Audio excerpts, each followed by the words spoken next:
Bonsoir à tous donc, et avant tout un grand merci pour votre présence à cette dernière conférence 2014 du cycle Santé en question, qui je le rappelle est donc organisée par l'INSERM, l'Institut National de la Santé et de la Recherche Médicale, et puis par Universcience, c'est la structure qui regroupe de hauts lieux parisiens de la culture scientifique et technique, la Cité des Sciences et de l'Industrie bien sûr, et le Palais de la Découverte.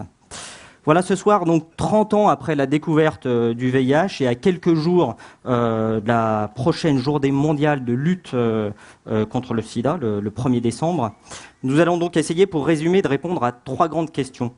Tout d'abord, quels ont été les grands progrès médicaux jusqu'ici dans le domaine de la lutte contre le sida, notamment en France. Ensuite, quels sont les grands axes de recherche actuels, aujourd'hui en 2014, et que peut-on en espérer ? Et puis enfin, à quelles conditions pourrait-on enrayer l'épidémie au niveau mondial? Un objectif qui serait accessible à horizon 2030, selon le tout dernier rapport des experts de l'ONU-SIDA. Voilà donc autant de questions auxquelles nous allons essayer de répondre ce soir grâce à nos 2 intervenants, que je remercie vivement pour leur présence, et que je vais donc tout de suite vous présenter. Nous avons donc avec nous Marie Suzan, qui est la secrétaire générale adjointe de l'association AIDE. Et Marie Suzan est également chercheure en sciences sociales, spécialiste du VIH au sein du laboratoire INSERM, sciences économiques et sociales de la santé et traitement de l'information médicale, qui est basé à Marseille. Voilà, merci beaucoup d'avoir accepté notre invitation. Et puis à vos côtés, notre deuxième intervenant ce soir est Antoine Chéret, qui lui est médecin infectiologue dans le service de médecine interne du CHU Bicêtre. Et Antoine Chéret mène également des recherches sur le VIH au sein de l'équipe du professeur Christine Rouziou du CHU Necker et de l'Université Paris-Descartes. Voilà, bienvenue à vous également. Grand merci d'avoir accepté notre invitation. Et puis alors initialement, vous le savez, nous devions avoir avec nous Yves Lévy, le président directeur général de l'INSERM, qui est également un grand spécialiste du VIH. Mais comme c'est parfois le cas et le risque avec les emplois du temps surchargés des PDG, un empêchement de dernière minute ne lui permet pas d'être parmi nous, mais je suis sûr qu'il pense à nous ce soir.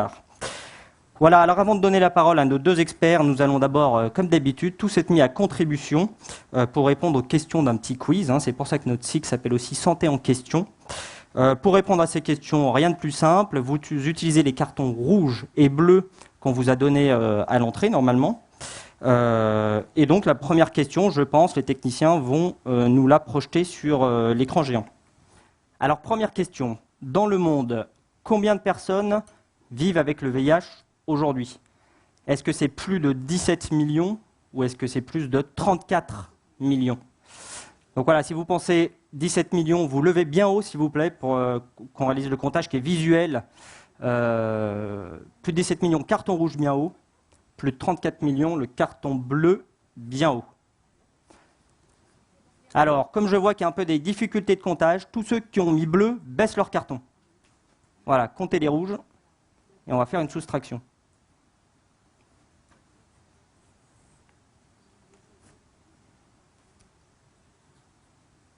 C'est tout bon?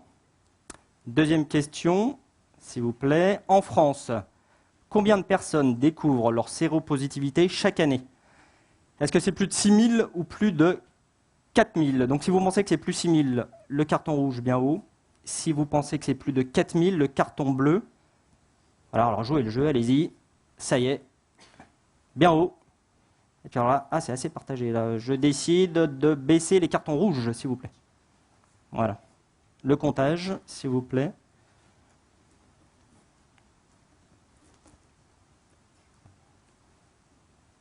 Alors normalement, on a une petite musique angoissante à la qui veut gagner des millions, mais ils me l'ont enlevé, alors je suis un peu déçu. Bref. Troisième question. Certaines personnes séropositives non traitées ne développent pas la maladie. Donc, est-ce que c'est faux ou est-ce que c'est vrai? Alors les cartons bien hauts, tout le monde joue. Eh bien, on va baisser les cartons bleus, mais attention, la majorité n'a pas toujours raison. Oh, il y avait des cartons rouges qui ont baissé en même temps, là. Il y en a qui trichent. Les cartons rouges affirmés. Non, donc il y a eu des changements. Donc 0 carton rouge, 100% de bleu. Question 4. Un médicament antirétroviral peut réduire le risque d'infection par le virus du sida. Est-ce que c'est faux ou est-ce que c'est vrai? Alors, attention, il peut y avoir des pièges quand même. Les questions peuvent être tordues parfois. Voilà, donc dès que tout le monde a bien son carton en l'air, je vais dire au carton, je ne sais pas, bleu de baisser, par exemple. Donc les cartons bleus, on les baisse, comme ça c'est plus simple pour le comptage. On n'a pas encore un détecteur automatique. On compte les rouges, Nejma, si possible. C'est bon? Nejma, je veux un comptable fiable. La cinquième et dernière question. En 2013, la proportion de personnes séropositives ayant accès aux traitements antirétroviraux était de 3 sur 5 ou 2 sur 5 au niveau mondial. Oui, comme ce n'est pas précisé, c'est au niveau mondial.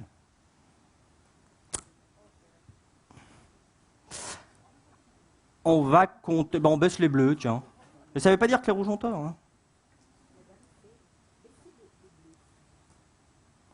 Donc c'est bon, je pense, pour le comptage des rouges. J'espère que nos questions n'étaient pas trop faciles. Voilà, merci beaucoup en tout cas d'avoir joué le jeu de ce petit quiz. Alors, pour information, on découvrira les bonnes réponses. C'est un peu vicieux qu'à la fin de la conférence. Et puis par là même, on découvrira combien d'entre vous ont répondu correctement. Et normalement, les résultats sont bien sûr nominatifs. On fera une liste. Voilà, plus sérieusement, on va passer maintenant à nos deux interventions. Je vais donc me tourner d'abord vers Antoine Chéret, qui va revenir sur les grands progrès médicaux réalisés depuis la découverte du virus du sida, il y a une trentaine d'années déjà, et puis aussi nous expliquer quelles sont les grandes pistes de recherche porteuses d'espoir, tant sur le volet de la prévention que sur le volet du traitement. Voilà, Antoine Chéret, votre défi, si vous l'acceptez, c'est de nous résumer tout ça en une vingtaine de minutes et de manière vulgarisée. Donc, bon courage. Très bien, oui, merci. Bien, bonsoir à vous. Alors, les progrès médicaux en France dans le VIH, il y en a eu beaucoup depuis 30 ans, et heureusement. Alors, un des premiers axes, j'allais dire, j'aimerais développer ici, c'est sur le virus lui-même. Ça paraît assez complexe comme diapositive, mais elle est nécessaire, je pense, pour bien intégrer en fait la suite de l'exposé au regard des progrès et des perspectives que nous avons dans la recherche, dans la lutte contre le VIH. Alors en fait, on a appris en fait depuis 30 ans, depuis la découverte du virus, la découverte et les travaux qui ont suivi au niveau de l'Institut Pasteur, qui ont valu le prix Nobel à Françoise Barré-Sinoussi, on a appris à mieux connaître ce virus, le fonctionnement de ce virus qui, comme tout virus, pour pouvoir survivre, doit infecter des cellules de l'organisme qu'il rencontre. Alors, ce virus, il est ici. Et ce virus, il a une particularité, c'est qu'il infecte les cellules du système immunitaire de l'homme, qu'on appelle des lymphocytes T, CD4 ou T4. Vous entendrez, ou on entend parler très souvent des T4 comme étant un petit peu le seuil de, comment dire, le point de repère dans la maladie en fonction du nombre de T4. On est capable d'évaluer l'atteinte par le virus du système immunitaire en fonction de ce nombre de lymphocytes T4. Et ce virus, eh ben, il va aller infecter les lymphocytes T4. Et c'est un virus qui contient de l'ARN, nos cellules à nous contiennent de l'ADN, qui est notre déterminant, notre génome si vous voulez. Et le but de ce virus, ça va être d'aller dans nos cellules et d'aller, après plein de réactions, d'aller s'intégrer dans le génome de nos différentes cellules, particulièrement des lymphocytes TCD4. Et une fois qu'il aura intégré son matériel génétique dans le génome de la cellule hôte, il va pouvoir se servir de toute la batterie, de toute l'usine de production de la cellule pour pouvoir se reproduire. À partir de l'ADN, l'ADN est lu dans une cellule et c'est à partir de l'ADN que sont produites les différentes protéines qui servent à la vie et à entretenir la vie cellulaire, le développement. Donc ça, c'est très important parce que ce virus, il va être intégré ici dans la cellule. Alors, je cherche ma petite flèche, c'est ici. Et ensuite, il va pouvoir se reproduire. Mais son patrimoine génétique, il reste dans ces cellules. Et ces cellules, elles ont des durées de vie plus ou moins longues. Et suivant la durée de vie de la cellule, eh ben, on va avoir, de façon concomitante, une durée de vie du virus qui va être calquée à celle de la durée de vie de ces cellules. Alors, ce qu'il y a en rouge ici, dans les progrès qu'on a fait, c'est qu'on a fait des progrès sur les traitements. C'est-à-dire qu'on a été capable, depuis 30 ans, de développer des traitements qui empêchaient, qui coupaient à différents endroits ce cycle viral. Peu importe, on n'est pas là pour rentrer dans les détails pour vous expliquer où il empêche de fonctionner, mais ce qui est important, c'est qu'on a plusieurs classes thérapeutiques qui bloquent ce cycle de reproduction du virus. Et si on regarde sur ces 30 dernières années, il y a 20 ans, finalement, les patients étaient amenés à prendre beaucoup de comprimés, parce que c'était le début de la recherche. On a commencé au tout départ avec une molécule qu'on appelait l'AZT, qui a fait des gros titres dans les journaux à ce moment-là. Et puis, progressivement, la recherche a fait qu'on a eu des nouvelles molécules qui sont arrivées dans les années 90, qu'on appelle des inhibiteurs de protéases, qui empêchent en fait l'assemblage des protéines du virus et qui ont révolutionné la prise en charge des patients, parce qu'avec ce traitement d'antiprotéase plus des cousins de l'AZT, on arrivait à contrôler l'infection et on arrivait surtout, finalement, au fur et à mesure des années, à avoir une survie de ces patients qui était beaucoup plus importante que ce qu'on avait dans les années 80. Alors, les progrès, c'est qu'on avait 10-15 comprimés à prendre par jour.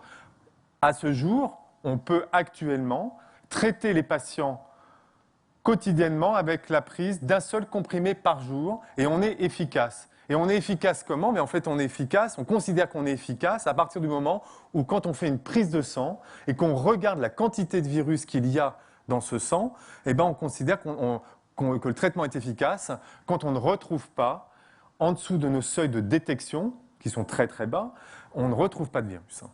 Donc les progrès ont été quand même considérables dans ce domaine-là. Et actuellement, des patients qui sont traités pour une infection par le VIH, on coupe la réplication du virus, donc on coupe complètement la progression de la maladie. Et bien évidemment, ça sous-tend que plus tôt on est pris en charge, mieux c'est, parce que si on arrête le développement de la maladie, ça veut dire qu'on bloque finalement le statut immunitaire des personnes qui sont traitées. Alors, des progrès avec les traitements, il y en a un qui est très récent, c'est ici à gauche, c'est l'essai Hypergay, qui était un essai d'intervention préventive de l'exposition au risque avec et pour les gays, avec l'utilisation du Truvada, qui est un cousin de l'AZT, un médicament qui était donc proposé chez des personnes actuellement on définit comme étant des hommes ayant des relations sexuelles avec des hommes et qui prenaient des risques. C'est-à-dire prendre des risques, il fallait que dans les 6 derniers mois, ils aient eu au moins 2 rapports non protégés, c'est-à-dire sans utilisation de préservatifs. Et cet essai proposait soit le Truvada, le médicament, soit le placebo dans ce travail.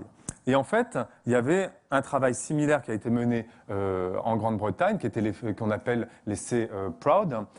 Et ils se sont aperçus, il y a quelques mois, il y a même quelques semaines, que finalement, dans le bras, c'est-à-dire chez les personnes qui recevaient un traitement antirétroviral pré-exposition, ils se sont aperçus qu'il y avait moins de séroconversion, c'est-à-dire moins de personnes qui étaient contaminées par le virus du VIH.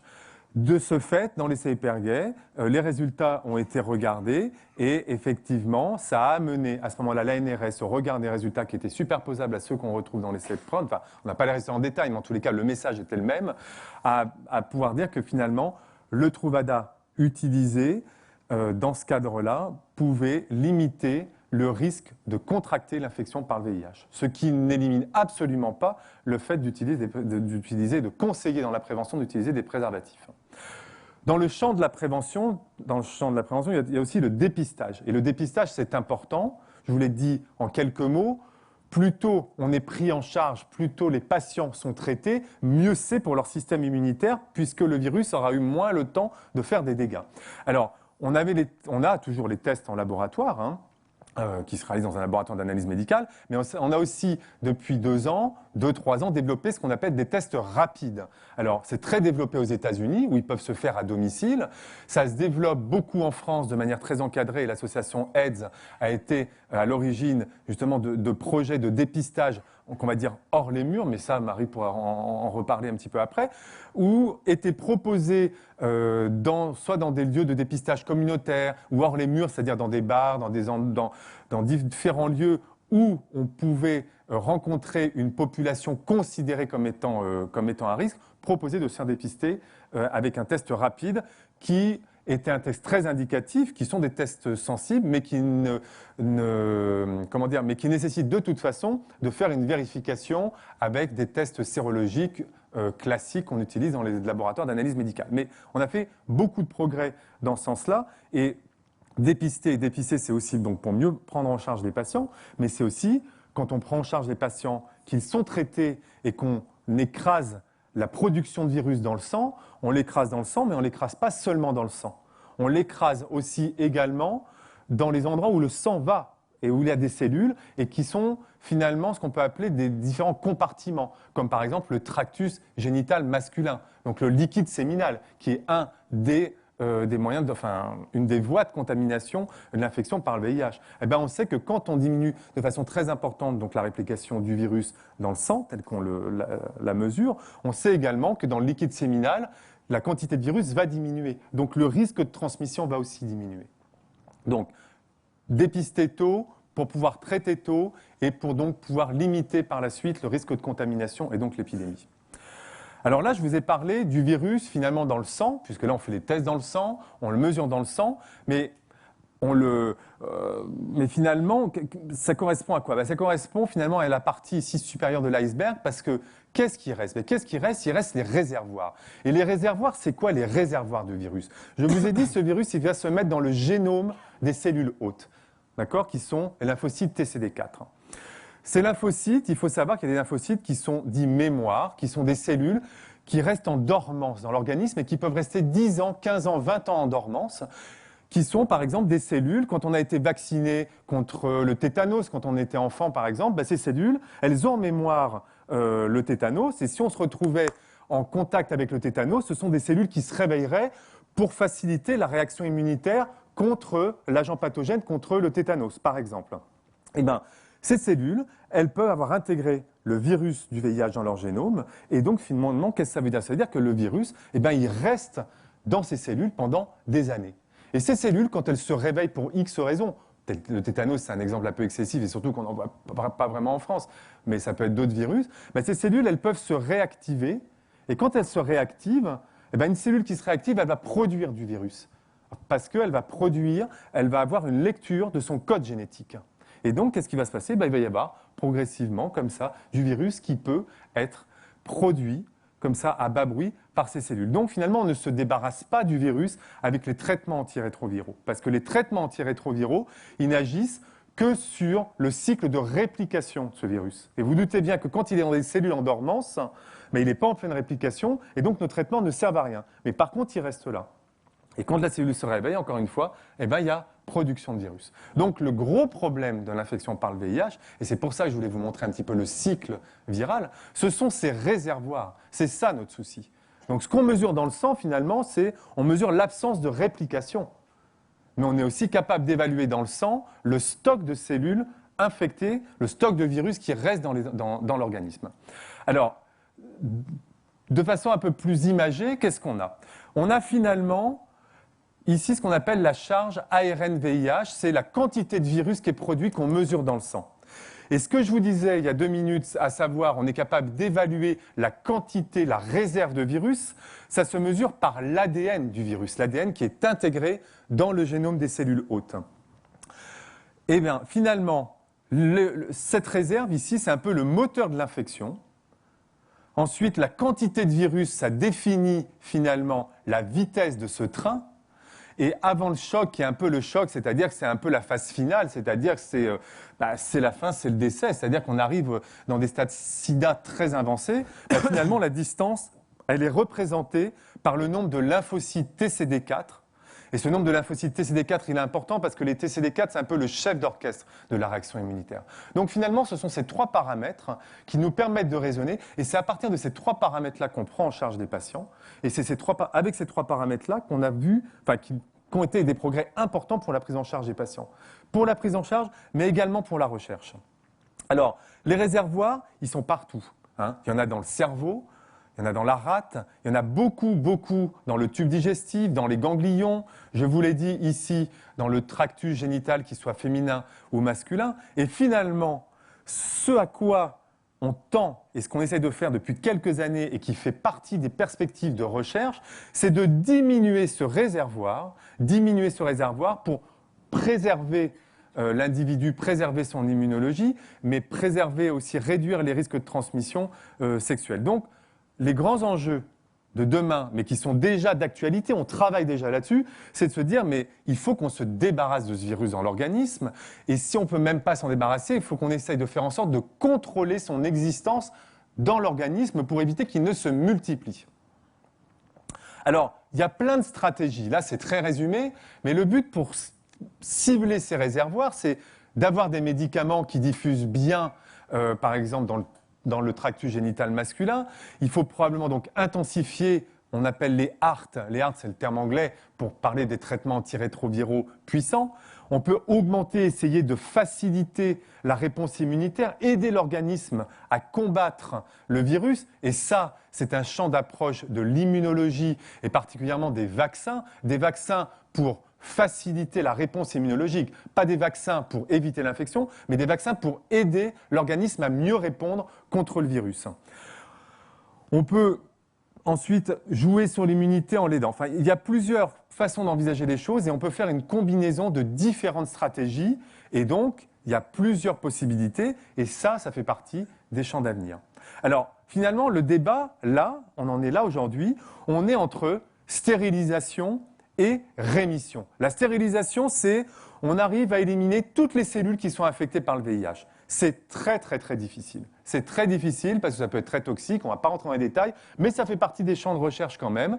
Et ces dernières années, il y a eu des molécules, notamment des molécules qui sont utilisées particulièrement en cancérologie, puisqu'il y a pas mal d'axes communs avec la cancérologie et l'infection par le VIH, en tous les cas dans les stratégies thérapeutiques.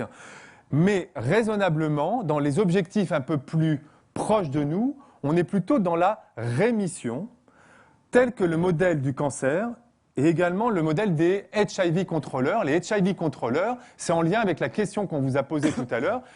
Les HIV contrôleurs, ce sont des patients qui sont infectés par le virus, mais qui sont capables, sans traitement, de contrôler l'infection. Ça veut dire quoi, contrôler l'infection? Ça veut dire que leur immunité a des caractéristiques qui leur permet de contrôler la réplication du virus. Donc le virus ne se multiplie pas. Il est dans l'organisme, il est présent, mais il ne peut pas atteindre l'immunité de ces patients-là. Et ces patients-là restent plusieurs années sans avoir du tout de développement, de multiplication du virus, donc d'évolution de la maladie, donc l'émergence de sida.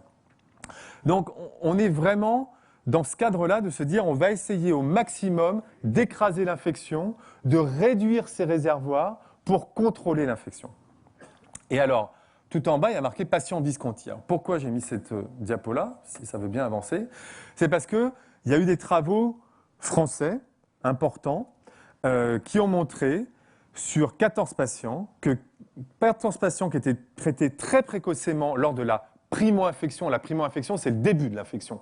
Hein, c'est dans les 15 jours, 3 semaines après la contamination, on a la phase de primo-infection.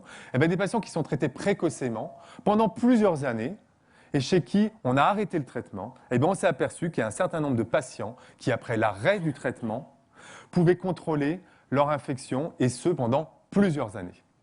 Ça veut dire que là, on a réussi, enfin ça a été observationnel, ce n'était pas intentionnel au départ, c'était vraiment observationnel, on a réussi à mettre en rémission des patients qui avaient été traités précocement en primo-infection.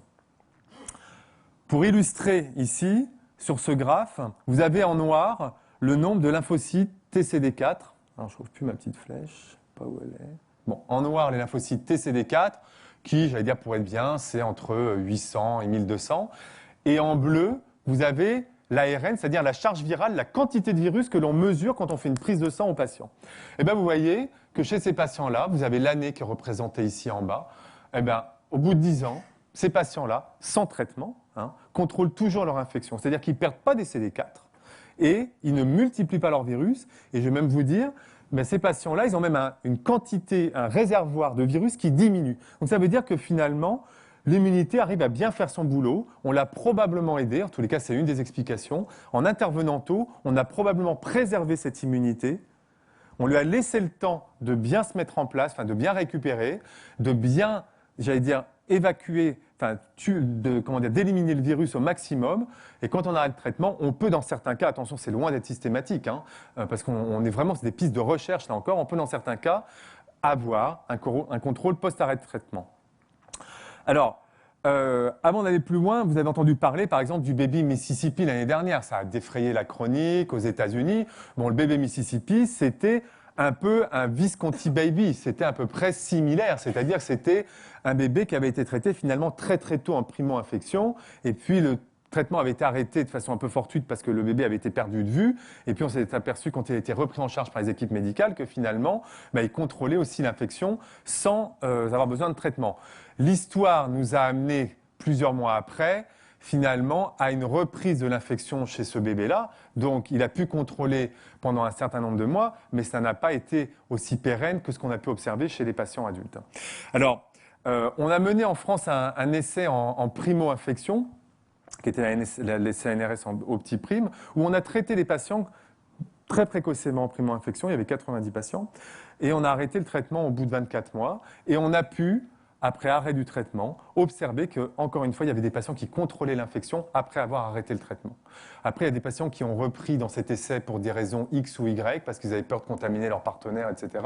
Mais actuellement, il nous reste toujours un patient qui, 2 ans et demi après l'arrêt du traitement, présente une charge virale, c'est-à-dire une quantité de virus qui est indétectable dans le sang et qui n'a pas besoin de traitement. Donc voilà, donc on progresse quand même dans ce champ-là. Donc le traitement précoce fait partie des progrès réalisés ces dernières années dans la prise en charge de l'infection par le VIH pour préserver le système immunitaire, essayer de mieux contenir ces réservoirs de virus qui sont quand même le problème actuel et qui sont les enjeux de demain, les enjeux majeurs de recherche, et que traiter précocement, je le redis, ça implique de dépister précocement et qu'il faut multiplier les politiques de dépistage. Et là aussi, on a appris, parce que ce qui a été fait dans le VIH rayonne dans beaucoup d'autres domaines de la médecine. Je n'ai pas le temps d'entrer dans les détails, mais notamment pour le dépistage. En conclusion, parce que là, ça fait bien au moins un quart d'heure, 20 minutes que je parle, le VIH, c'est au cœur des préoccupations actuelles. Il faut absolument, et c'est ce qu'on essaye de faire, hein, mais c'est petit à petit, hein, on en est finalement dans le réservoir et les médicaments, comme dans les années 80 avec l'AZT, la première molécule, on en est là. Donc il faut trouver des médicaments qui ciblent ces réservoirs. Il y a des questions éthiques, parce qu'on a des drogues qui peuvent le faire potentiellement, mais qui sont utilisées en cancérologie, des fois dans des molécules pour des traitements de sauvetage chez des patients en cancéro pour lesquels il n'y a plus d'autre espoir, si vous voulez. Or, actuellement, nous, les patients séropositifs pour le VIH, ils sont traités avec un comprimé par jour, avec des médicaments qui ont beaucoup moins d'effets secondaires. Je ne vous l'ai pas dit ça, mais ça, c'est un des progrès aussi depuis les 30 dernières années. Et ils se portent bien et ils bossent. Et tout va bien. Donc, d'aller mettre des drogues anticancéreuses avec des effets secondaires qui sont quand même parfois majeurs, ça pose des problèmes éthiques également. Donc, il faut absolument approfondir nos connaissances et probablement, et c'est même pas probablement, c'est sûr, il faut que les perspectives s'axent dans des recherches multidisciplinaires qui soient très interactives entre la viro, l'immuno, la chimie pour les médicaments, la biologie cellulaire, l'immunologie et la biologie moléculaire. Donc, la recherche dans le VIH, actuellement, elle va s'articuler de façon très large avec plusieurs aires scientifiques. Voilà, pour résumer vraiment les messages importants sur la recherche de ces 30 dernières années. Je vous remercie. Je crois qu'effectivement, on peut l'applaudir. Et vous avez le droit de boire un petit coup d'eau si vous avez besoin, parce que vous nous avez apporté énormément d'informations, hein, oui, 15-20 minutes, donc il y a pas de souci. Mais alors, je vais encore vous mettre à contribution, parce que j'avais quelques questions. C'est vrai on en a parlé avant ensemble, c'est la piste du vaccin. Vous m'avez dit, bon, il ne faut pas trop donner d'espoir non plus. C'est vrai qu'il y avait Yves Lévy qui devait venir, qui est spécialiste hein, de ce sujet de la piste vaccinale dans le VIH. C'est vrai que vous n'êtes pas un spécialiste de ce sujet, mais quand même, je pense qu'il faut en parler sur les pistes de recherche actuelles. Voilà, qu'est-ce qu'on peut dire? Il y a quoi? Il y a eu en vaccin préventif, hein, il y a eu un grand essai en 2009 qui a montré une efficacité limitée, mais quand même, c'est ça? Oui, tout à fait. Je ne dis pas qu'il ne faut pas donner d'espoir. Attention, je ne dis pas ça. Moi, je dis qu'il faut être raisonnable sur les perspectives à moyen terme concernant les vaccins. Voilà. Il y a eu un vaccin effectivement en Thaïlande qui montrait que ça a diminué de 30% le risque de contamination. Sur des milliers de gens. Mais voilà, c'était quand même un effectif conséquent. Il y a des progrès qui se font dans le vaccin. Il y a le VRI, qui est un gros institut de recherche situé à Mondor, à l'hôpital Mondor, CHU Mondor, qui est le VRI, c'est un organisme de recherche important sur le vaccin. Donc il y a beaucoup de moyens qui se sont mis. Mais c'est quand même très compliqué pour des raisons très, très, très variées. Mais on n'est pas avec un vaccin dans quelques mois. Il y a beaucoup d'annonces médiatiques sur les vaccins. Régulièrement, on voit dans la presse, nouveau vaccin contre le virus, etc. À chaque fois, c'est un flop, et c'est-à-dire que nous, on l'apprend dans la presse, alors que dans les publications scientifiques, on ne les a pas, les résultats. Voilà. Donc je pense que là-dessus, il faut aussi remettre un petit peu les choses à plat, dire qu'il y a beaucoup d'équipes qui travaillent dessus. Bien évidemment, il y a de l'espoir et il faut avoir de l'espoir, ça va avancer, mais on n'y est pas, quoi. Voilà, voilà ce que je veux dire. Il faut avoir de l'espoir, mais pas immédiat, quoi. Et on n'a pas les résultats parce que c'est des grandes firmes derrière Non, absolument pas. On n'a pas les résultats au moment où la presse s'empare du sujet. Parce que, alors, il y a effectivement du lobbying aussi des industries, parce qu'il y a aussi des industries qui sont derrière, et que pour pouvoir aussi, des fois, faire monter les actions, il faut être clair, hein, ou avoir les financements, il faut passer aussi un peu par la presse pour pouvoir donner un coup de pouce à l'industrie qui intervient, enfin, ou qui fournit, par exemple, une partie des produits. Ça fait partie aussi, je pense, des stratégies, mais qui peuvent avoir qui pour moi ont des côtés délétères pour les patients et puis pour nous, quoi. Enfin, voilà. Et juste une dernière précision là-dessus, la différence entre vaccin préventif et vaccin thérapeutique, parce qu'on entend beaucoup les deux, et il y a peut-être confusion des fois un peu. Oui, tout à fait. Alors, vaccin thérapeutique, en fait, c'est ce que je disais tout à l'heure, c'est d'essayer de trouver, en vaccinant, des moyens d'aider l'immunité des patients à mieux se défendre contre l'infection. Voilà. C'est ça le vaccin thérapeutique, en fait. C'est le vaccin qui va aider l'organisme à lutter contre le virus. Voilà. Pas un vaccin, on n'a pas de vaccin curatif et on a encore moins de vaccins qui empêchent. Voilà, c'est le vaccin pour les personnes qui ont le virus, pour les personnes séropositives. J'avais une question aussi, c'était sur... vous avez parlé du bébé du Mississippi, il y a ce fameux patient de Berlin. Ouais, oui. On en a discuté quand on a préparé la conférence. Vous me disiez, c'est à votre avis le seul cas connu au monde de guérison, vraiment. Est-ce que, alors, ça crée aussi du fantasme dans la presse, tout ça. Est-ce que vous pouvez expliquer comment il a été guéri, est-ce qu'on sait pourquoi, et est-ce qu'on peut tirer de cette expérience peut-être des pistes de recherche pour toutes les personnes touchées par le virus. Non, mais c'est bien. Je vous laisse encore l'occasion de poser des questions. Donc on n'en a pas parlé, c'est bien. Effectivement, c'est le seul cas. Alors, pourquoi il a été guéri? Il y a plusieurs raisons. Premièrement, c'est un patient qui avait un cancer des cellules du sang et qui a eu donc des chimiothérapies, des radiothérapies intensives et avec ce qu'on appelle des greffes de moelle. Donc ça veut dire qu'on nettoie finalement son organisme de toutes ces cellules immunitaires pour regreffer avec des cellules qui ne sont pas infectées par le virus. Et des cellules qui ont des caractéristiques qui font notamment que les cellules avec lesquelles il a été greffé sont des cellules un peu plus résistantes au virus parce qu'il leur manque des récepteurs pour le virus, un peu, de façon très grossière. Bon, chez lui, ça a marché. Je peux vous dire qu'il y a des équipes qui ont essayé de reproduire cela dans des cas similaires de cancer du sang et ça n'a pas fonctionné. Donc on n'a pas toutes les clés. Hein, c'est quand même, ça a fonctionné sur un au prix de traitements excessivement difficiles, excessivement lourds, avec des risques de décès. Je veux dire, de faire des greffes de moelle, des chimiothérapies, des radiothérapies, c'est lourd. Hein, c'est beaucoup plus lourd qu'un comprimé d'antirétroviraux par jour, quoi. Enfin, voilà, faut être très clair aussi avec ça. Et donc, en plus, le donneur était un peu particulier. C'est pour ça, le donneur avait des cellules qui étaient moins sensibles, beaucoup moins sensibles aux réceptrices au virus. Merci pour toutes ces précisions. L'heure file, donc je vais passer maintenant la parole à Marie Suzan qui, pour sa part, va nous donner sa vision et celle de votre association AIDE sur les grands enjeux actuels de l'épidémie en termes de santé publique au niveau international. Nous expliquer les conditions nécessaires, selon vous, pour que l'on parvienne à enrayer l'épidémie d'ici 2030, selon les vœux de l'ONU-SIDA, comme je le disais en introduction. Et puis, je pense que vous nous direz aussi peut-être quelques mots sur le quotidien des malades aujourd'hui, en 2014, et puis sur le rôle de la société civile à quelques jours de cette journée mondiale de lutte contre le sida. Voilà, c'est à vous. Également en 20 minutes, de manière vulgarisée, c'est toujours le même défi. Je vais essayer. Merci pour votre invitation en tout cas. Donc, je vais commencer par vous donner quelques chiffres de l'épidémie au niveau mondial VIH, où on en est aujourd'hui. Donc les prochains chiffres vont sortir dans les jours qui viennent. Hein. On est juste un tout petit peu trop tôt par rapport à la journée mondiale du sida, on ne les a pas encore, mais ça va pas tarder. Donc le VIH, 35 millions de personnes aujourd'hui vivant avec le VIH dans le monde. En 2013, 2,1 millions de nouvelles infections. Alors ça peut sembler beaucoup, mais si on compare par rapport à 2001, donc à peu près une dizaine d'années d'écart, on a déjà 38% de nouvelles infections en moins. Donc ce qui veut dire que quand même globalement au niveau mondial, quand on regarde les courbes des nouvelles infections, des décès dus au sida, on commence à voir les courbes s'infléchir tout doucement. Donc ça, c'est quand on regarde globalement. Après, c'est sûr que si on regarde continent par continent, continent par pays, ou pays par pays, pardon, on a des images très différentes. Mais globalement, au niveau mondial, on commence à voir une tendance à la baisse au niveau du nombre des nouvelles infections et des décès dus au VIH. Alors, ce qui est important de savoir, c'est 35 millions de personnes vivant avec le VIH, 25 millions vivent en Afrique subsaharienne. Donc, on a toujours cet énorme décalage dans la répartition des personnes vivant avec le VIH. 2,1 millions de nouvelles infections par jour, ça représente à peu près 6 000 nouvelles infections tous les jours. Et là aussi, malheureusement, 68% de ces nouvelles infections ont lieu en Afrique subsaharienne. Donc là aussi, un énorme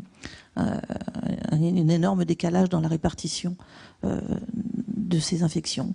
En 2013, 1,5 million de décès dus au VIH. Là aussi, si on regarde par rapport aux chiffres de 2005, on a 35% de décès en moins. Donc vous voyez là aussi qu'on commence à voir infléchir un petit peu les courbes de cette épidémie. Donc ça, c'était, je ne vais pas vous noyer de chiffres, c'était les principaux chiffres que je voulais vous donner. Pour en venir aux enjeux principaux de la lutte contre le sida aujourd'hui, donc très clairement, les enjeux de la lutte contre le sida, ils sont au niveau international, hein, ils ne sont pas en France, pas dans les pays développés en tout cas, où les épidémies sont grosso modo plutôt bien contrôlées. Le premier enjeu, c'est le problème de l'accès au traitement. Antoine Chéré vous a montré un petit peu les progrès qu'on avait fait pour les traitements. Il faut savoir que dans le monde, il n'y a que 2 personnes sur 5 qui ont accès au traitement. Donc vous voyez qu'on est loin du compte. Et quand je dis 2 personnes sur 5 qui ont accès au traitement, elles n'ont pas accès à toutes les molécules qui sont disponibles aujourd'hui. C'est-à-dire que dans les pays en développement, ne sont disponibles que ce qu'on appelle les traitements de première ligne, c'est-à-dire que les molécules les plus anciennes qui sont les moins efficaces aujourd'hui. C'est très difficile dans les pays en développement de donner accès ensuite aux personnes, de donner accès aux molécules plus récentes, plus efficaces, par un problème de coût. Donc, vous voyez que 2 personnes sur 5, c'est largement insuffisant pour arriver à combattre efficacement la maladie. Et dans ces personnes qui ont accès au traitement, donc ça représente à peu près 13 millions de personnes qui sont traitées actuellement. Il faut savoir que là aussi, il y a une grande disparité entre les adultes et les enfants, puisque les enfants sont un petit peu laissés pour compte des traitements au niveau mondial.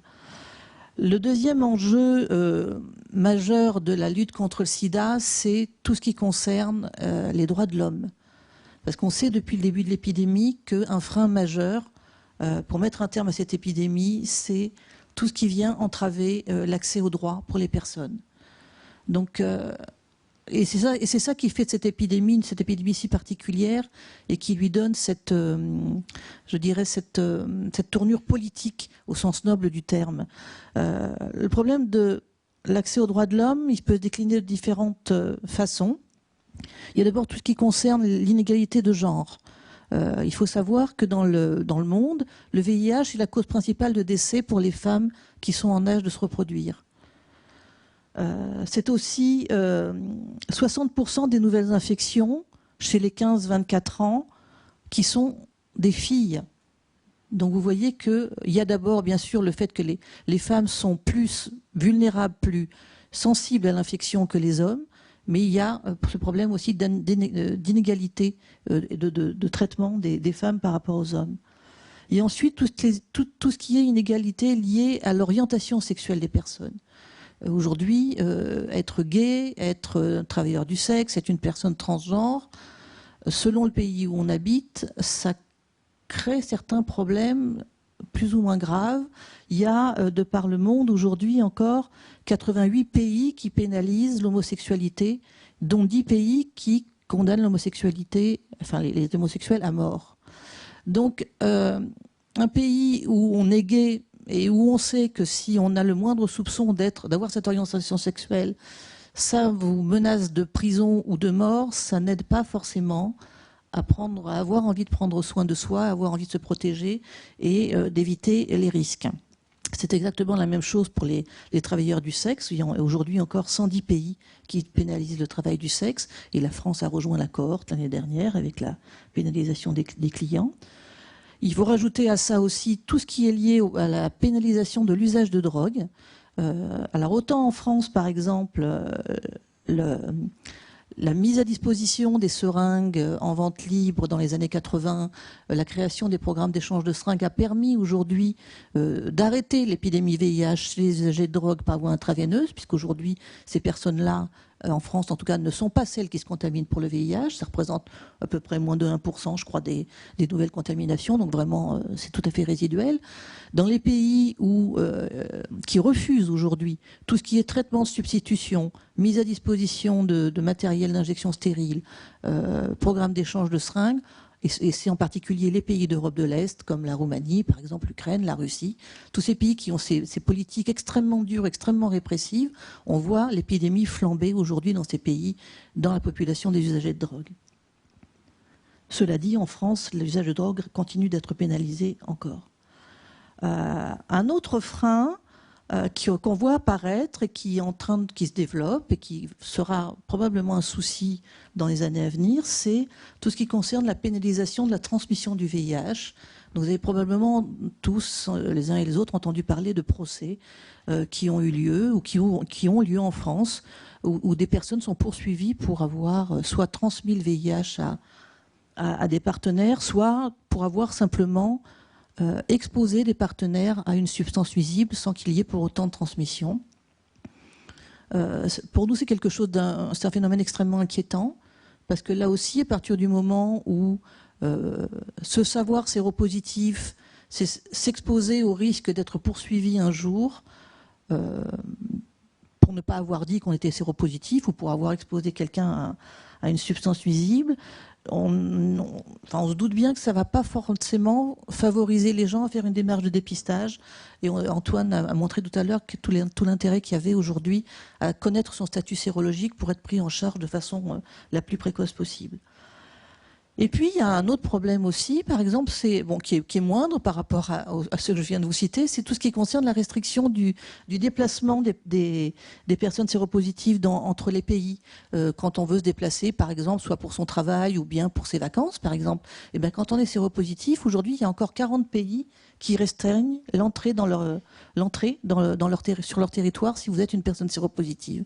Et donc ça crée des problèmes aussi. Et donc vous voyez bien que tous ces freins, tous ces obstacles pour qu'une personne sente qu'elle a accès à des droits identiques à celui, je dirais, de monsieur et madame tout le monde, tout ça sont des obstacles dont on sait maintenant et depuis longtemps dans l'histoire du VIH que ce sont des obstacles pour prendre soin de soi, pour aller faire une démarche de dépistage ou pour prendre moins de risques.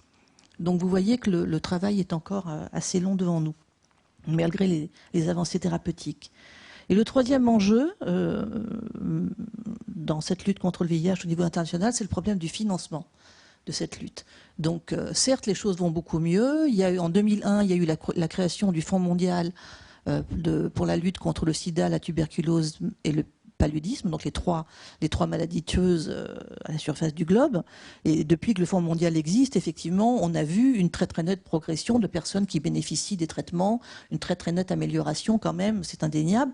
Le problème, c'est le financement de ce Fonds mondial. Donc le Fonds mondial, les financements viennent de pays donateurs. Et d'année en année, ces financements sont à la baisse. Donc là, c'est un problème majeur. Juste pour vous donner un chiffre, en 2013, le Fonds mondial a bénéficié d'un budget de 19 milliards de dollars. Il lui aurait fallu à peu près entre 22 et 24 milliards de dollars qu'il lui aurait été nécessaire pour tout ce qu'il aurait eu envie de faire, et surtout pour pouvoir atteindre ses objectifs de réduire l'épidémie à l'horizon 2020 ou 2030 et d'arrêter l'épidémie. Donc vous voyez qu'il manque par an au Fonds mondial 3 à 4 milliards de dollars qu'ils ne trouvent pas, puisque les pays donateurs, alors avec tout un tas de bonnes raisons, y compris la crise économique, qui est tout sauf une bonne raison, mais on pourra en parler, font que le Fonds mondial aujourd'hui n'a pas le budget dont il aurait besoin pour être tout à fait efficace. Et juste pour vous donner un élément de comparaison, donc il manque 3 à 4 milliards de dollars au Fonds mondial par an. Le budget de la défense aux États-Unis, c'est 1,9 milliard de dollars par jour.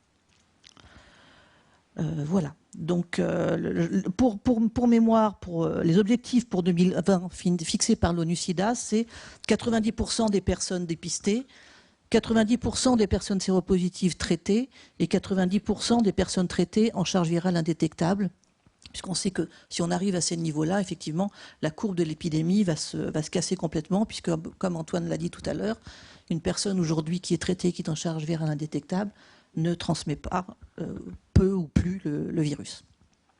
Donc je vais m'arrêter là pour ces aspects d'enjeu. 2 mots sur le quotidien des malades en 2014. Alors je vais vous parler de la situation en France, là, parce que effectivement, si je devais vous parler des situations dans les pays africains, je vous dirais certainement pas les mêmes choses. Donc en France, il y a eu une enquête qui a été faite en 2012, qui s'appelle l'enquête VESPA, qui est une enquête nationale, donc qui a été faite de telle façon qu'elle soit représentative de la population des personnes vivant avec le VIH en France. Cette enquête a montré que 93% des personnes traitées, des personnes séropositives en France sont traitées. Donc vous voyez, quand je vous dis au niveau mondial, c'est 38%, quand on regarde la France, c'est 93%. Donc vous voyez bien qu'il peut y avoir des écarts tout à fait considérables. Et que parmi ces personnes traitées, il y en a 89% en France qui ont une charge virale indétectable. Donc ça montre que, je rejoins ce que disait Antoine tout à l'heure, qu'on a aujourd'hui à notre disposition des traitements tout à fait efficaces pour atteindre cet objectif de rendre les charges virales indétectables. Alors donc ces personnes-là, aujourd'hui, quand on regarde juste leur bilan biologique, c'est-à-dire quand on mesure la charge virale et le nombre de leur CD4 dans le sang, eh bien on peut considérer que ce sont des personnes qui vont plutôt bien et elles ont d'ailleurs une espérance de vie qui est proche de l'espérance de vie normale, en tout cas dans un pays comme le nôtre. Néanmoins, le quotidien de ces personnes n'est pas non plus un quotidien très simple, même si les traitements se sont simplifiés, ce qui n'est pas vrai pour tout le monde, mais globalement, les traitements sont simplifiés. Il n'y a plus les bols de comprimés à prendre 3 fois par jour. Ça peut être 1, 2 ou 3 comprimés à prendre par jour. Donc ça change effectivement le quotidien. Néanmoins, on sait maintenant que vivre à long terme avec cette prise de traitement quotidien, ça a des impacts sur la santé des personnes. Alors peut-être ce qu'Antoine n'a pas dit, c'est que ces traitements, il faut les prendre absolument tous les jours, qu'il n'y a pas de vacances, il n'y a pas de week-end, il n'y a pas de vacances. Le risque, si on oublie de prendre ces médicaments ou si on fait des sauts de prise, comme ça peut arriver à tout le monde, c'est de faire des virus qui vont résister au traitement, et donc on va voir réapparaître une charge virale qui va être plus difficile à traiter, puisque il faudra absolument changer les molécules qui sont données. Mais c'est bon. Donc voilà, donc prendre son traitement tous les jours, ça peut ne pas être simple. Ce qui est surtout compliqué, finalement, quand on regarde 30 ans depuis le début de l'épidémie, des avancées thérapeutiques qui sont indéniables, la seule chose qui ne change pas, ou très peu depuis le début de l'épidémie, c'est le regard de la société sur les personnes séropositives. Il est aujourd'hui toujours extrêmement difficile de parler ouvertement de sa séropositivité, puisqu'il y a immédiatement un regard péjoratif qui est jeté sur les personnes qui dévoilent leur séropositivité. Donc ça, c'est un problème majeur encore. Et dans cette enquête VESPA qui a été réalisée en 2011, il y a presque une personne séropositive sur 3 vivant en France qui déclare avoir été victime de stigmatisation ou de discrimination, que ce soit au travail, dans sa famille ou bien dans le soin. Le milieu soignant est un milieu assez discriminant aussi et assez stigmatisant parfois.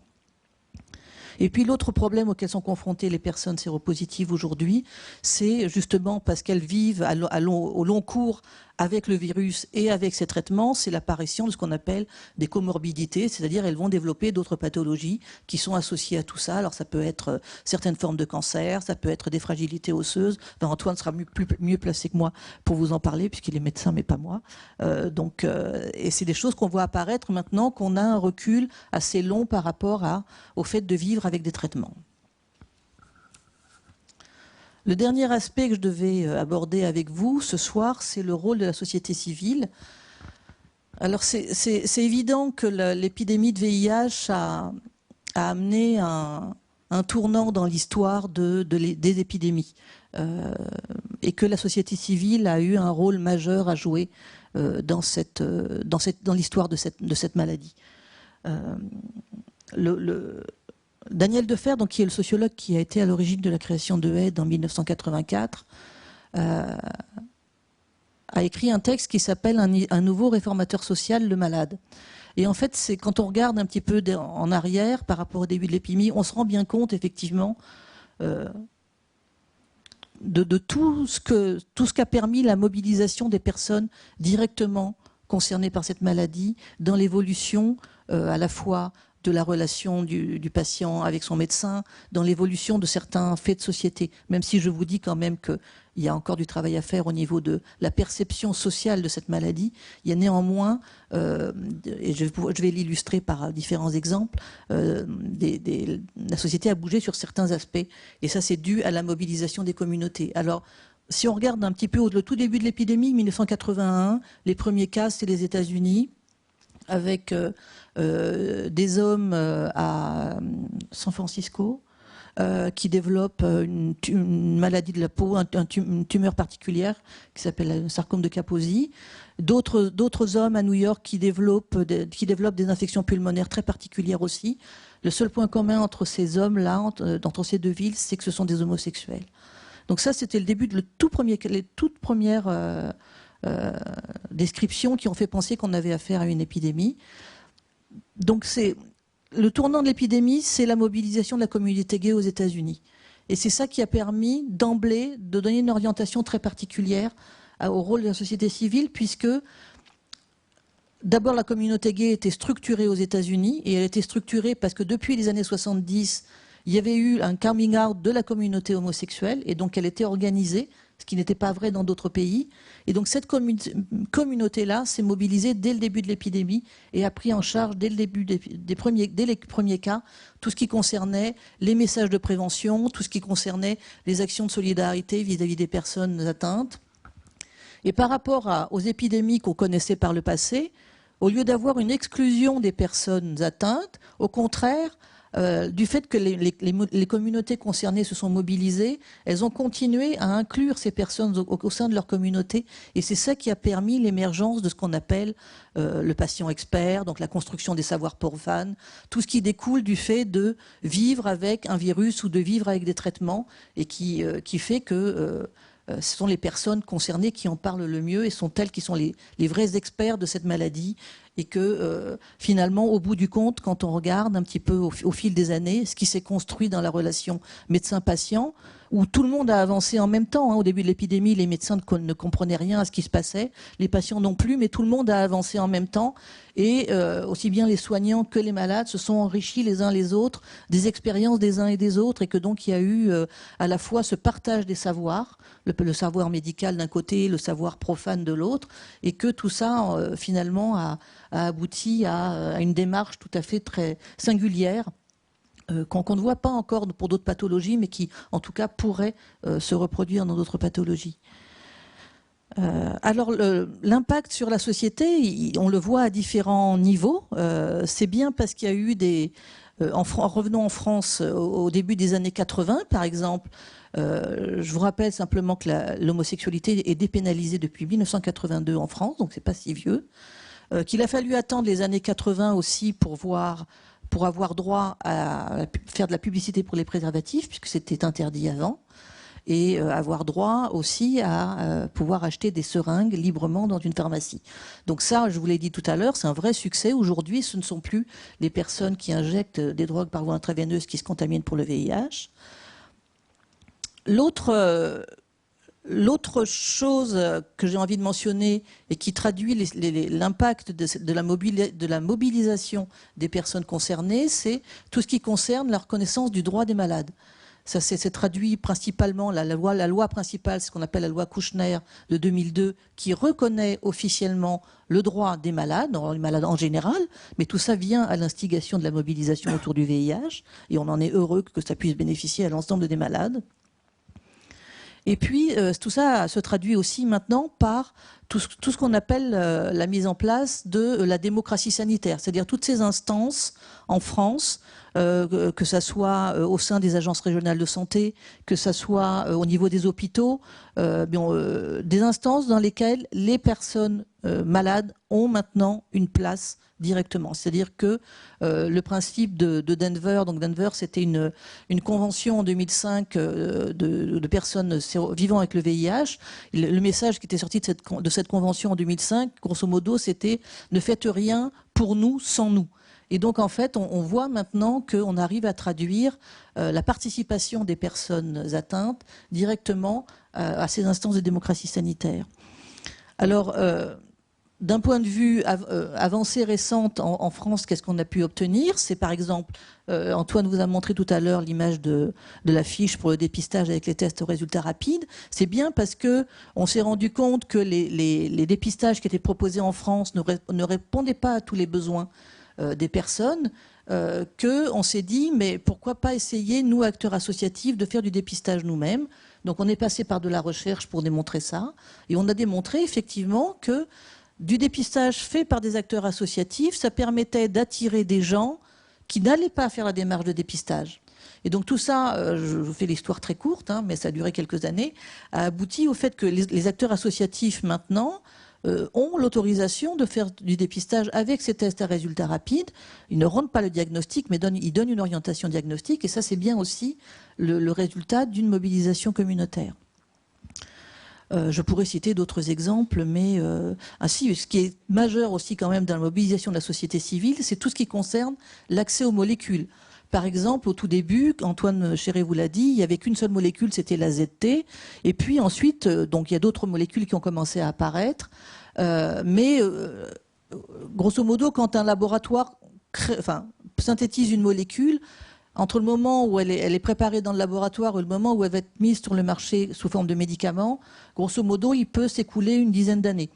Donc au début de l'épidémie, quand il n'y avait qu'une seule molécule et que les gens tombaient comme des mouches, les associations de malades se sont mobilisées, ont fait pression pour que les patients les plus atteints, ceux qui allaient le plus mal, aient accès à ces molécules, même si elles n'avaient pas fait tout le processus de validation internationale. Et donc c'est comme ça que des personnes ont eu accès à des molécules qui leur ont sauvé la vie et que ces personnes-là, pour certaines d'entre elles, sont encore vivantes aujourd'hui. Voilà, donc je pourrais vous parler de beaucoup d'autres choses, mais bon, je pense qu'il faut peut-être avoir un temps de discussion avec vous aussi.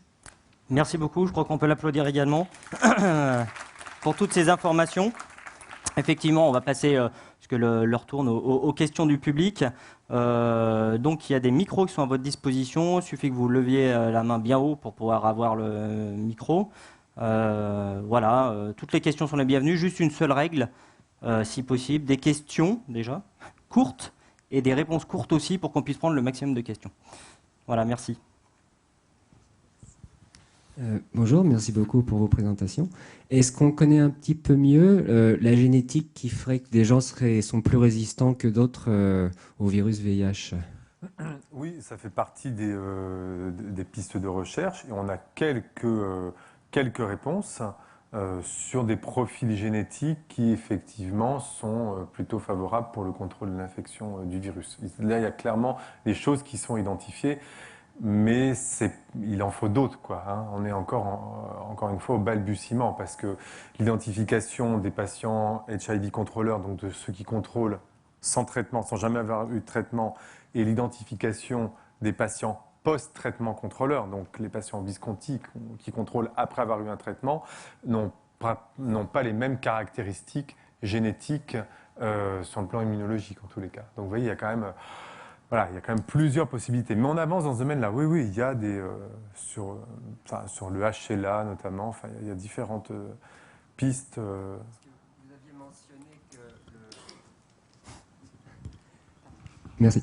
Vous aviez mentionné que la personne de Berlin avait reçu la greffe de quelqu'un qui avait un profil génétique un peu différent et plus résistant, et c'est de là que venait ma question. Ah oui. Un peu. C'est-à-dire, profil génétique, c'est-à-dire que le virus du VIH, il doit aller infecter des cellules. Et pour aller infecter des cellules, il faut qu'il puisse aller se fixer sur la paroi de ces cellules et pour pouvoir rentrer. Et donc, il y a des récepteurs. Et parmi ces récepteurs, certains existent sur des cellules pour des individus. Et puis pour d'autres individus, il y a certains de ces récepteurs qui n'existent pas. Voilà. Donc, ça peut limiter l'infection des cellules par le virus parce qu'il manque certains récepteurs sur ces cellules qui sont nécessaires, tout de moins, oui, qui sont nécessaires et qui facilitent l'entrée du virus dans les cellules. Voilà, c'est pour ça. C'est une question vraiment de, dire un peu de pulse. Hein. Il faut vraiment trouver les points d'accroche et des fois, il n'y a pas les points d'accroche qui sont à la surface de ces cellules. Points d'accroche qui ne sont pas spécifiques forcément du virus du VIH, hein, qui servent dans l'organisme à être point d'accroche pour d'autres, pas des micro-organismes, mais pour des protéines, pour différentes choses qui nous servent dans la vie quotidienne, quoi, pour notre organisme. Voilà. Est-ce qu'il y a une autre question? N'hésitez pas, profitez-en, hein, vous avez deux experts. Il n'y a pas de mauvaises questions, donc allez-y. Oui, monsieur? On est entre nous, hein, on peut poser toutes les questions. On parle surtout, pour vaincre le VIH, de protection et de prévention. En France, il y a quand même beaucoup de donneurs de sang. Est-ce que l'on fait des analyses sur le sang donné pour savoir s'il y a des risques ou pas? Oui, ça c'est... Ça marche encore, oui. Je crois que ça marche. Ouais. Oui, bien sûr. Depuis la sinistre affaire du sang contaminé, aujourd'hui, effectivement, tous les dons de sang sont vérifiés, sont testés pour le VIH. C'est le seul cas, d'ailleurs, en France, où le dépistage est obligatoire. C'est le seul cas, effectivement. Et donc aujourd'hui, on considère que pour la transmission, en France, on est dans ce qu'on appelle le risque résiduel. C'est-à-dire qu'il y a, depuis que ce dépistage des dons de sang est fait systématiquement, on n'a quasiment plus, je pense, hein, de contamination par don de sang en France. C'est quelque chose qui a été éliminé. Dans un autre domaine, lorsqu'il y avait le service militaire, il y avait les vaccinations qui étaient faites à tous les souscrits, tous les conscrits. Maintenant qu'il va y avoir un service qui va peut-être être obligatoire pour hommes et femmes, est-ce qu'on pourrait avoir ce service de dépistage? C'est très particulier ça parce que c'est un débat qui ressurgit régulièrement. Il faut que le dépistage soit obligatoire, systématique. Les avis sont très partagés. Notre conviction, enfin en tout cas au sein de l'association, c'est que le dépistage doit rester dans la très grande majorité des cas une démarche volontaire. Parce que, et ça on se base sur l'expérience de gens qui ont été dépistés à leur insu, c'est-à-dire des gens à qui on a fait un test de dépistage sans leur dire. Comme ça peut se pratiquer dans certains hôpitaux, ça a pu se pratiquer dans certains hôpitaux, comme ça peut se pratiquer encore, par exemple, vous allez être hospitalisé pour une intervention chirurgicale bénigne, donc on vous fait un bilan sanguin avant votre opération, ça c'est normal. Dans certains cas, on peut faire un test du VIH dans ce bilan sanguin, mais on ne va pas vraiment vous le dire. Et après, les médecins sont bien embêtés quand il revient un test positif, quoi, parce qu'il va falloir en parler aux patients. Donc, on reste convaincu que la démarche de dépistage, elle doit rester volontaire, parce que un dépistage systématique, pour nous, n'aurait pas de sens. Ça pourrait être même contre-productif. Alors, dans le cas que vous citez, par exemple, s'il y avait demain un nouveau service national, par exemple, on préférerait probablement qu'il y ait une proposition systématique de dépistage à tous ceux qui participeraient à ce service, mais que la personne ait la liberté de dire oui ou non. Parce que c'est une condition essentielle pour ensuite une bonne prise en charge de la personne. C'est-à-dire quelqu'un qu'on dépiste sans réellement son accord, on va multiplier le risque que cette personne-là ait une prise en charge qui ne se passe pas très bien derrière. Donc voilà, on est plutôt favorable à une proposition systématique de dépistage, mais laissons les gens décider oui ou non. Et puis peut-être qu'ils vont dire non la première fois et qu'ils vont dire oui la deuxième fois. Parce que le fait d'en parler déjà, ça fait avancer les gens dans cette réflexion-là. Ouais, moi je voulais juste préciser deux choses, c'est que nous médecins, on propose, mais on ne fera jamais de test de dépistage sans l'accord d'un patient qui vient nous consulter pour une raison X ou Y, qui n'est pas forcément en lien avec l'infection par le VIH. On se doit de demander l'autorisation. Et je pense que, pour rejoindre ce que dit Marie, ça rejoint des questions éthiques, et je pense que l'infection par le VIH a fait progresser aussi la position de l'individu sur la santé, sur son indépendance sur sa santé, et sur aussi son indépendance vis-à-vis un peu du pouvoir médical, je dirais. C'est-à-dire que je trouve que aussi grâce au VIH, finalement, les individus ont quand même, je trouve, ces 20 dernières années, moi il me semble, sont beaucoup plus acteurs de leur santé. On leur donne beaucoup plus on nous donne beaucoup plus la possibilité d'être acteurs de notre santé. Mais je pense qu'il y a encore des progrès à faire. Donc, pour rebondir sur ce que vous disiez, mais ce serait bien finalement de faire du systématique. Faire du systématique, oui, mais pas de façon totalitaire, quoi. Pas, voilà, le faire dans la proposition, c'est certainement beaucoup plus porteur et beaucoup plus respectueux de l'individu que de faire du systématique dans du totalitaire. En tous les cas, ça c'est mon point de vue. Et je crois que le VIH, au-delà des aspects très scientifiques, je le redis, je pense que ça a fait avancer aussi la société, ça a fait avancer le patient dans la médecine, le patient dans la prise en charge de sa santé. Mais je pense qu'il y a encore beaucoup de travail à faire dans ce domaine-là. Oui, il y a une autre question ici.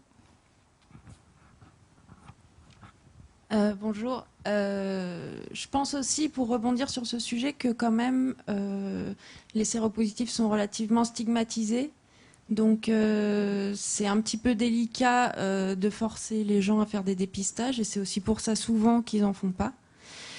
C'est peut-être là qu'il faut commencer par changer les choses.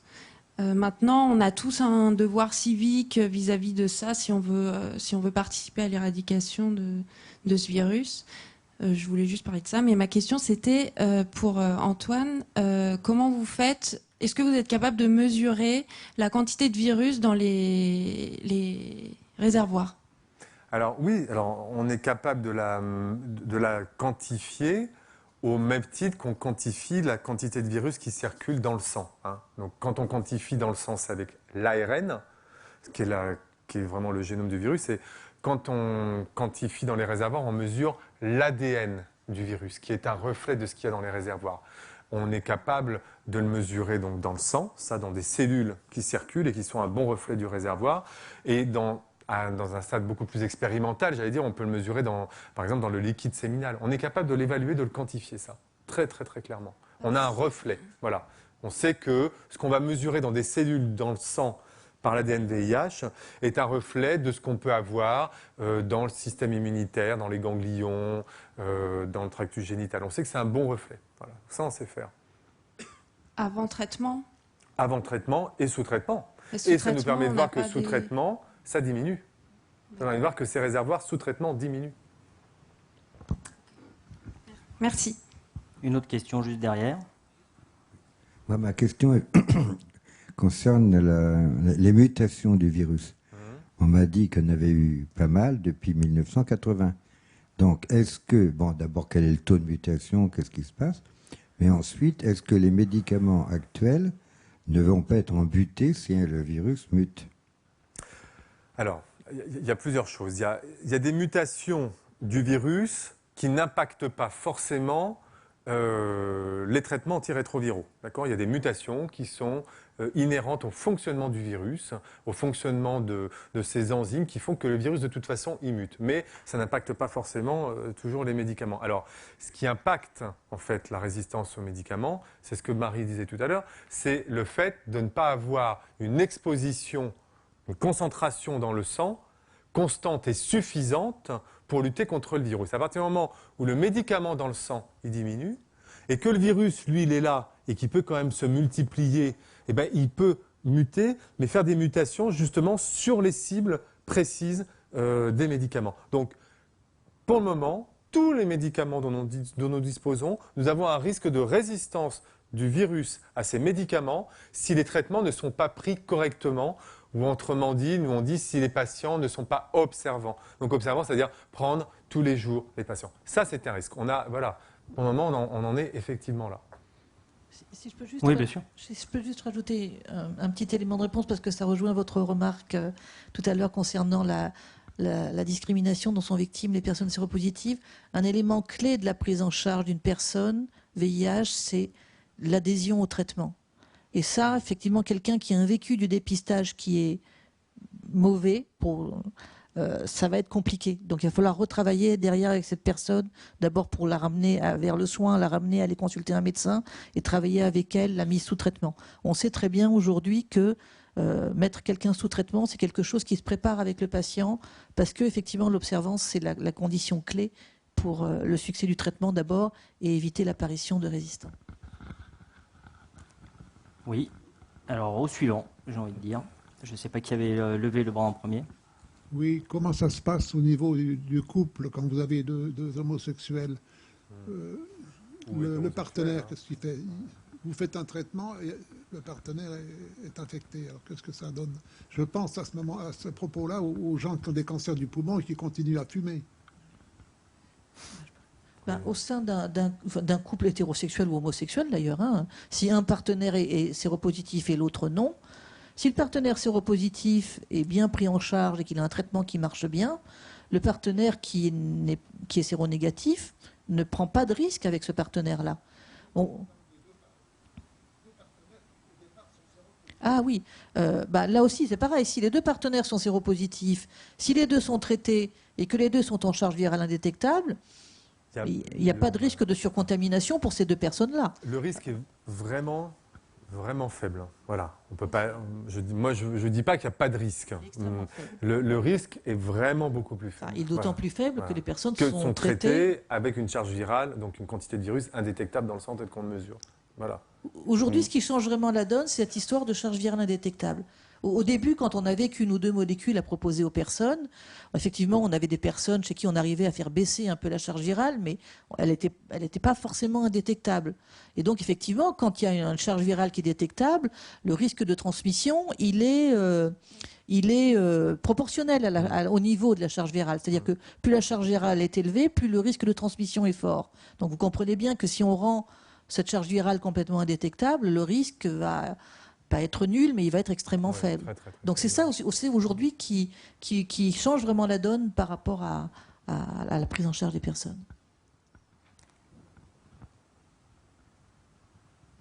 Oui, bonsoir. Des chiffres publiés récemment indiquent que le nombre de nouveaux infectés en France, chez les plus de 50 ans, est en augmentation.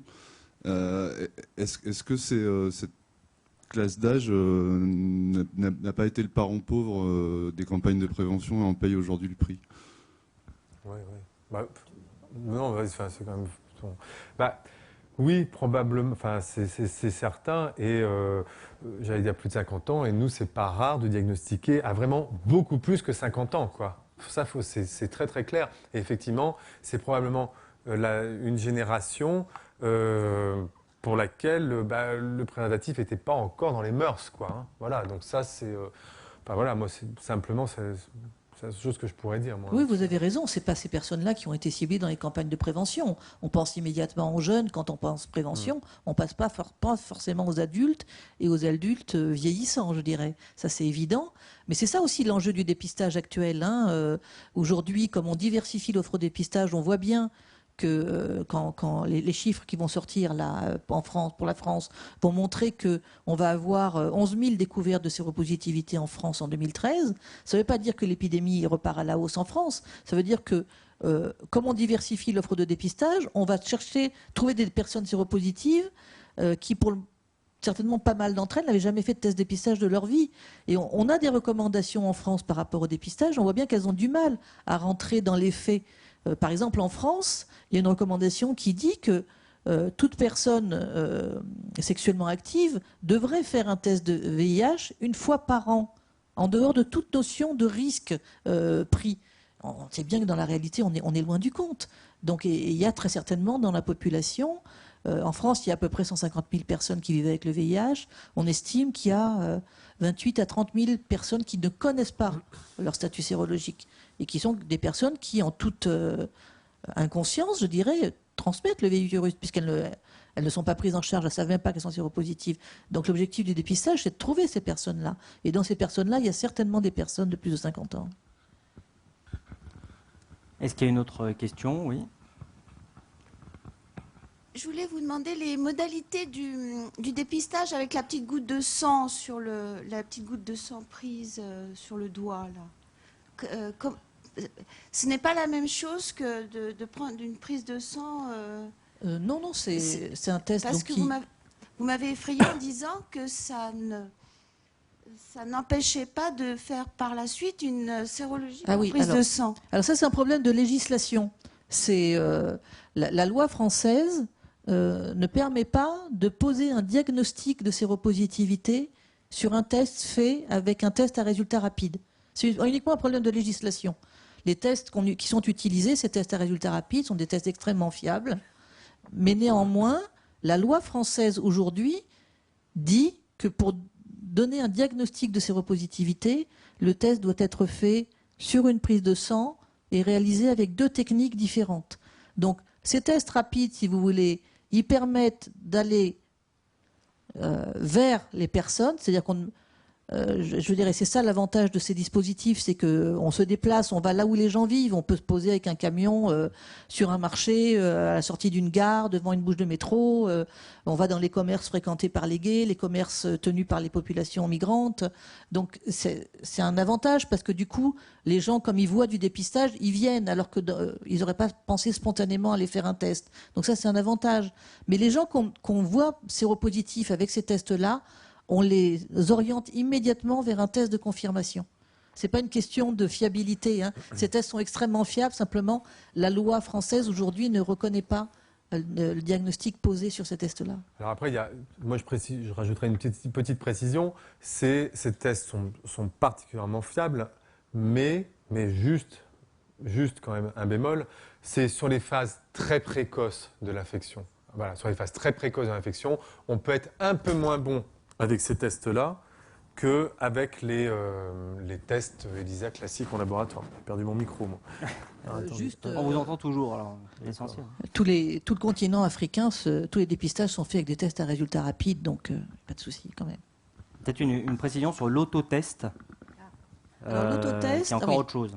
Ça, c'est encore autre chose. L'autotest, c'est un test à résultats rapides, mais qui serait fait par les personnes elles-mêmes, c'est-à-dire sans la participation d'un tiers. Donc, là, actuellement, ce qu'on appelle les TROD, donc les dépistages à résultats rapides, qui sont faits soit par des soignants, soit par des acteurs associatifs, c'est un médecin, un soignant ou quelqu'un d'une association qui réalise le test sur la personne. L'autotest, c'est la personne qui fait le test directement pour elle-même, c'est-à-dire comme un test de grossesse, par exemple, ou la mesure de la glycémie pour les diabétiques, où tous les matins on se pique le bout du doigt pour connaître son taux de sucre. Ça serait la même chose. Donc la personne ferait elle-même son propre test VIH. Ce sont exactement les mêmes tests que ceux qui sont utilisés actuellement, enfin à peu près. On espérait que la ministre annoncerait l'autorisation des autotests à l'occasion du 1er décembre. Je crois qu'il y a quelques problèmes techniques qui vont retarder un petit peu l'annonce.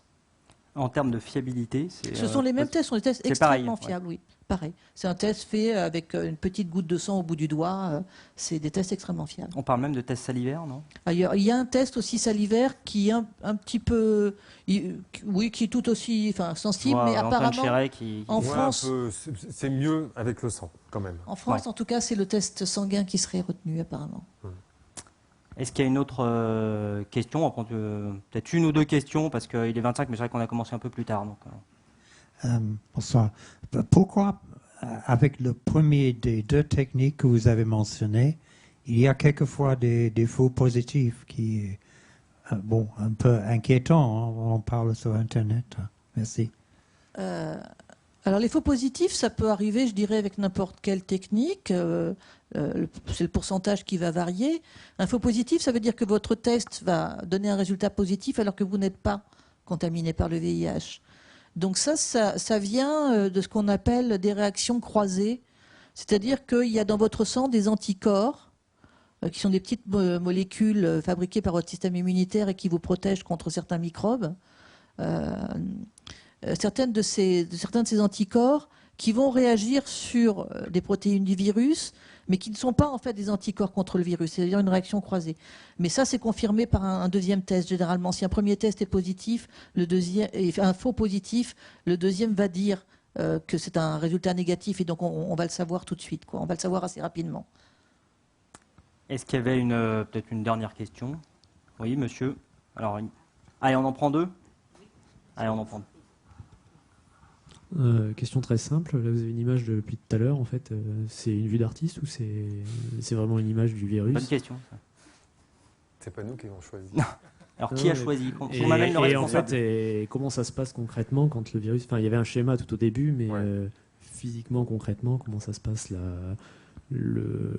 la greffe du virus sur une cellule, si jamais l'image c'est la vraie, en fait?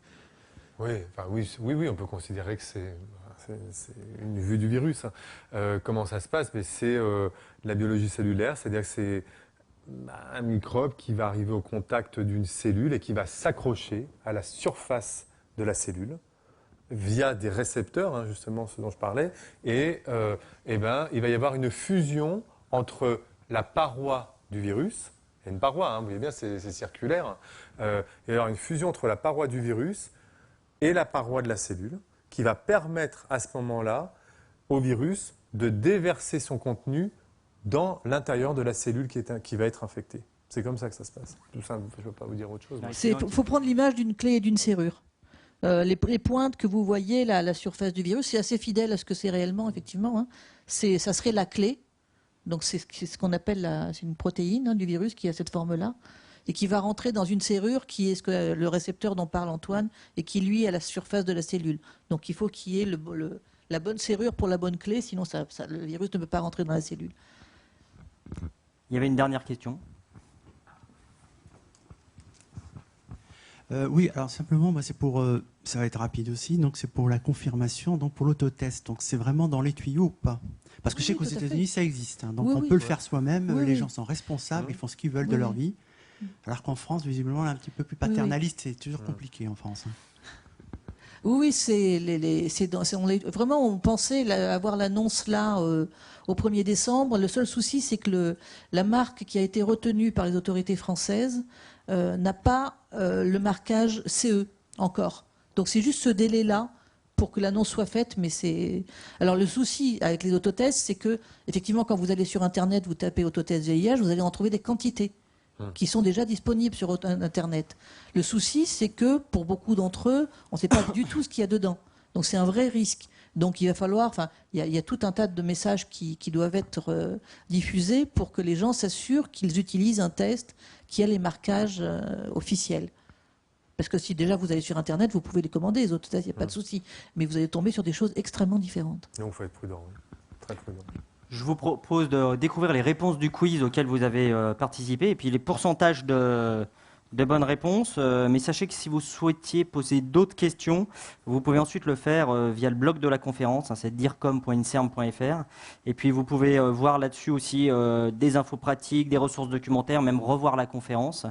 On peut aussi réagir sur Twitter et sur le fil Twitter, c'est Inserm Live ou le hashtag ConfSanté.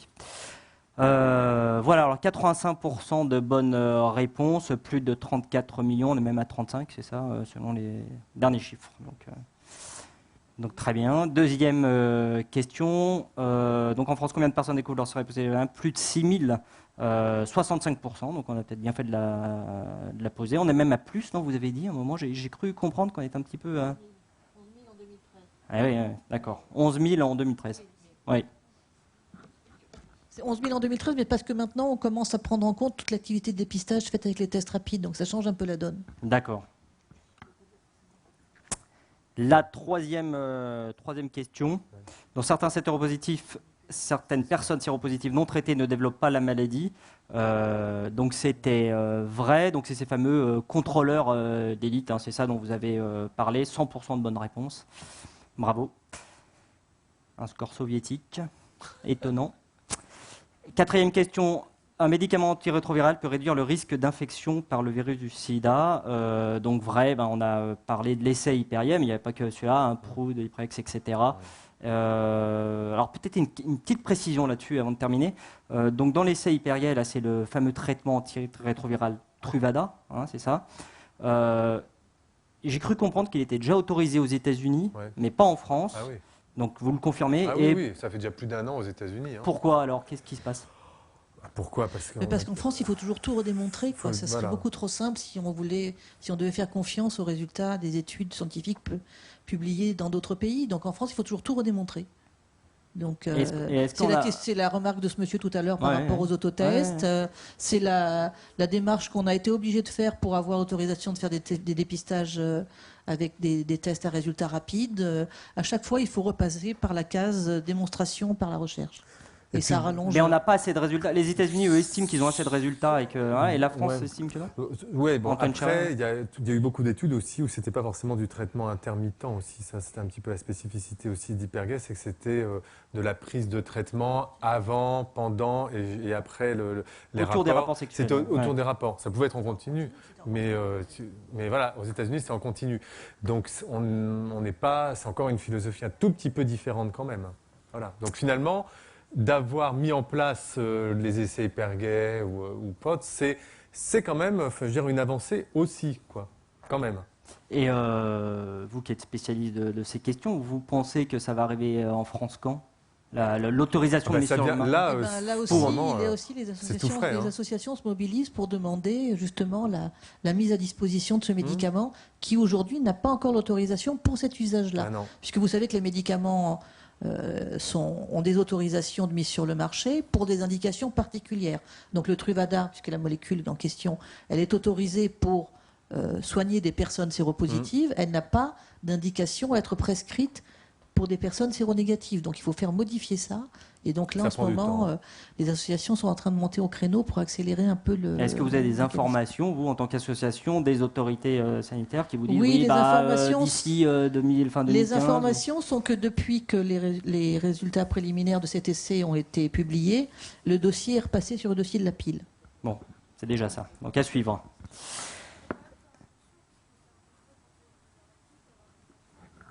Oui, si on peut passer le micro, parce que c'est vrai que c'est une réaction. On va vous donner le micro juste pour ce petit commentaire.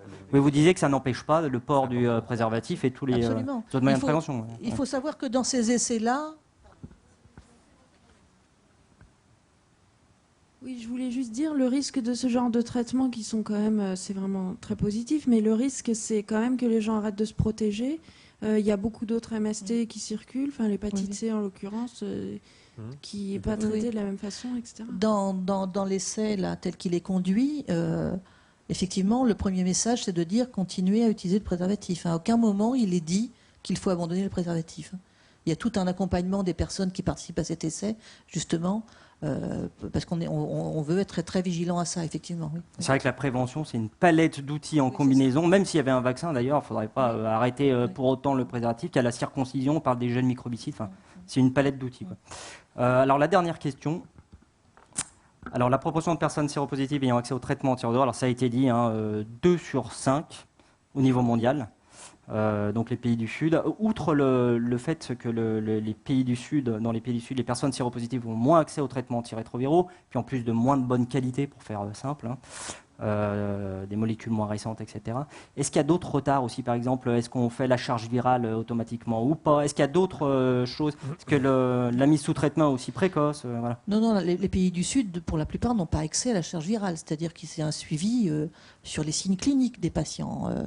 Il peut y avoir le nombre de CD4 qui est fait, la charge virale, c'est pas du tout généralisé, pas du tout accessible pour beaucoup de pays. Et les médicaments, et tous les médicaments, loin s'en faut, tous les médicaments ne sont pas disponibles du tout dans les pays du Sud, très clairement. Et ce qui se passe en fait, c'est que ce sont les anciens médicaments, entre guillemets, utilisés en Europe, aux États-Unis, qui sont maintenant utilisés dans les pays du Sud. Alors il y a quelques progrès quand même, on avance un petit peu là.